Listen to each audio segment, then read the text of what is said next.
This is Ryan, and he just pulled off one of the greatest comeback stories in all of Roblox. From experiencing multiple heartbreaks across the hardest obbies to having one of the greatest performances in obby history. How did he do this? How did he go from devestation to downright ludicrosy in such a short period of time? Who even is SeeRyanplayroblox? As a wise man once said, the expert in anything was once a beginner. Thus, Ryan first began his journey all the way back in December of 2018 when Eternal Towers of Hell, the hardest obby game on Roblox, was actually named Kitty's Towers of Hell. This was at a time when not only was the pro obby genre just starting to begin, it was almost completely unheard of. He managed to complete the two beginner obbies at the time, that being Tower of Madness and Tower of Anger, and then he took a 1.5 year break. But on April of 2020, Ryan decided to return for good and began to lock in on his obby journey. He would start by clearing out the following obbies that came right after Tower of Madness, that being Tower of Keyboard Yeeting and Tower of Stress. Afterwards, he would complete the grandiose obby within the respective realm known as Citadel of Laptop Splitting.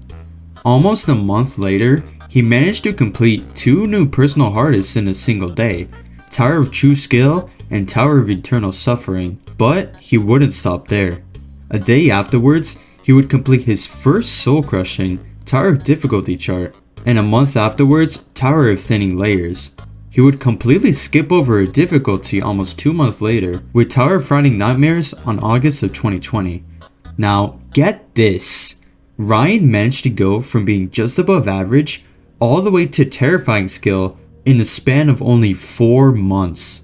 Back when there hadn't even been a single true catastrophic completion. Ryan had essentially become one of the best obbyists on paper within 1/3 of a year. This is one of the fastest progressions of all time. But his next significant completion would not come until a full year later when he managed to complete his first catastrophic, Tower of Generation Failure. After that, Ryan decided that he was finished with these hardest obbies. For the next 3 years, he would simply continue to play Eternal Towers of Hell, but on a more casual side than anything else. But fast forward to 2024, he begins his conquest to become one of the best obby players in the world. On July 7th, 2024, Ryan would return with a second in-game catastrophic completion, Tower of Augmented Misery. But what makes this one special is that this took him 2 attempts to complete after practicing it, almost like he was training for his very own return.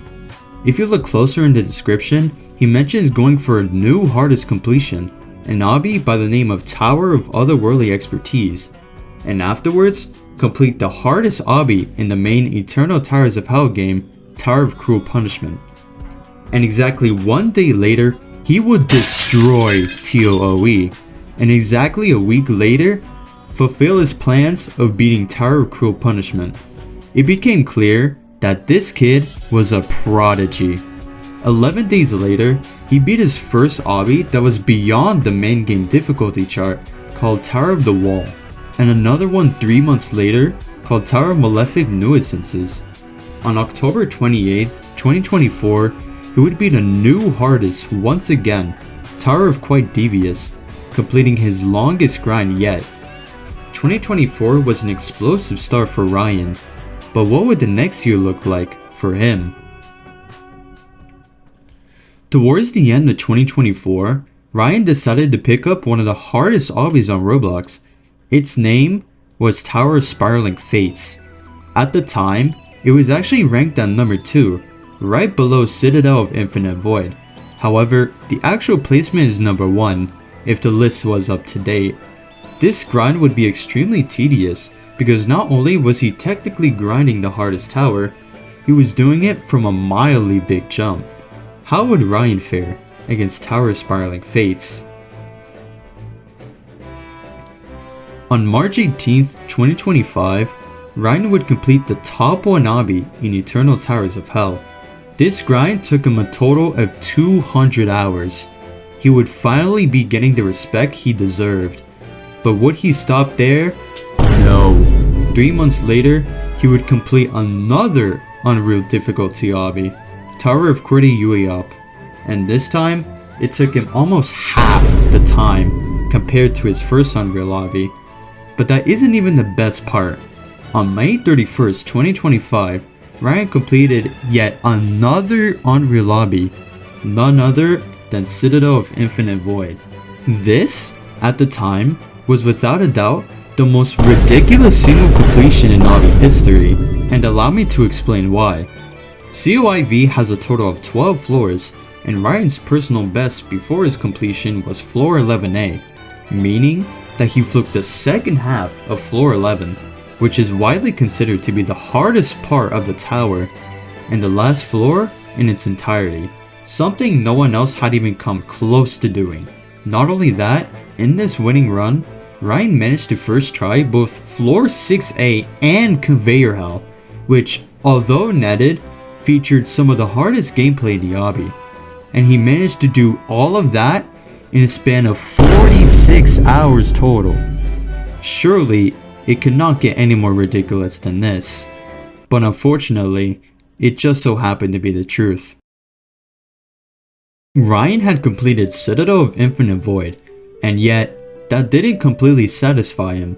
He wanted a top 1, and so he decided to go for the number 1 tower at the time, Tower of Impending Doom. Towards the end of his grind, he managed to get to the very last outside of floor 7, which is the hardest floor in the tower. However, this is where the mind block began.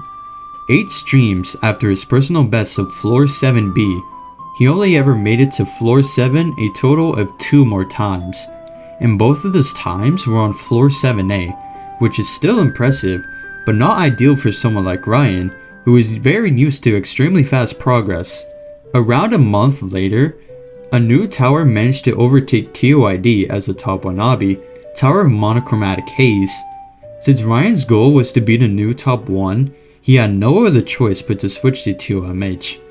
He would only livestream 6 times for this, however, because a bit afterwards, yet another top 1 obby took its place. The date was July 28th, 2025, and Boom Sazak had just verified one of the most influential top 1s to date, Tower of Wigglecore. Ryan had to get a piece of that. He would start off by doing each floor individually, in which even by itself could be considered an impressive achievement, but obviously that task would be nothing compared to beating the tower legit, and sadly, it truly showed. Although he managed to get to floor 3 relatively quickly, that was almost the last that was seen of him. He spent countless hours trying to get a single run past that point, but it was up to no avail. Until 70 hours of playtime, he finally managed to get a single floor 4 run. But this was only one of the very demotivating things that happened to him recently. Because around the same time, he wanted to verify an Unreal Tower, even if it was not in the top 1 position. That's when he found Tower of Paradise. Despite having gotten to the end of floor 7, once again, he fell short. Ryan decided that he had enough. He would make a community post announcing his potential retirement of top play. Currently, I really have no motivation to keep playing obbies, and I'm starting to really lose interest in etoh. I get way too angry while playing them when I usually didn't before. I don't know if I'm gonna quit or not, but I doubt I'm gonna get any motivation to play or grind a tower anytime soon, so I have no clue at this point. Goodbye, for now at least.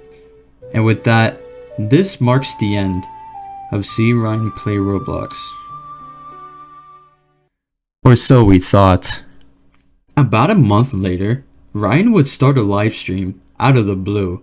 He was back to grinding the top 1 obby at the time, Tower of Wigglecore. He had the microphone of a commercial jet, and also, he was unsure if he would even play well that live stream.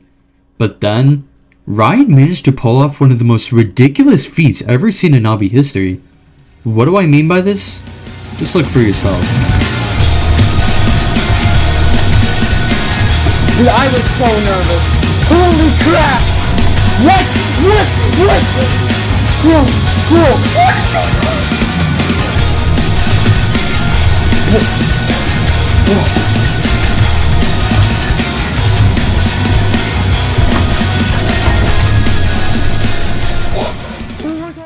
Ryan went from a floor 4 personal best with 70 hours of playtime to a couple of floor 5 runs off screen to then demolishing his personal best with a run that took him all the way to the final floor before the almost guaranteed last floor's victory. He was quite possibly beating even Boom Sazok at his own game.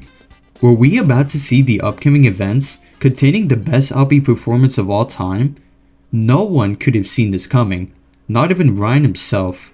And just 2 weeks later, on Greenbean 1421 stream, this happened.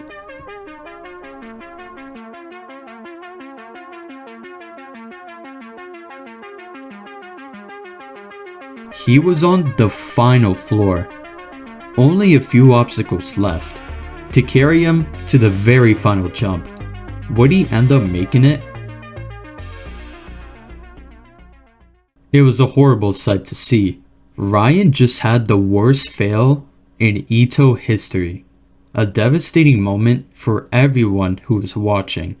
For almost anyone else, having a final jump fail like that on one of the hardest obbies on Roblox would completely shatter their morale. Except for Ryan. This single fail, rather than destroying his dreams of achieving what once seemed out of reach for him, instead lit an infusible flame which shined violently bright within his soul. He would say with absolute certainty that he would complete Tower of Wigglecore.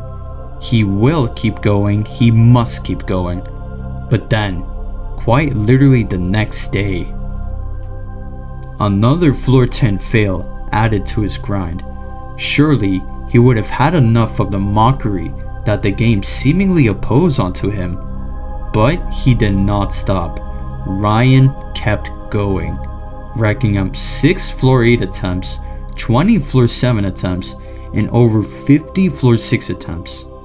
And finally, on November 24th, 2025, he had done it.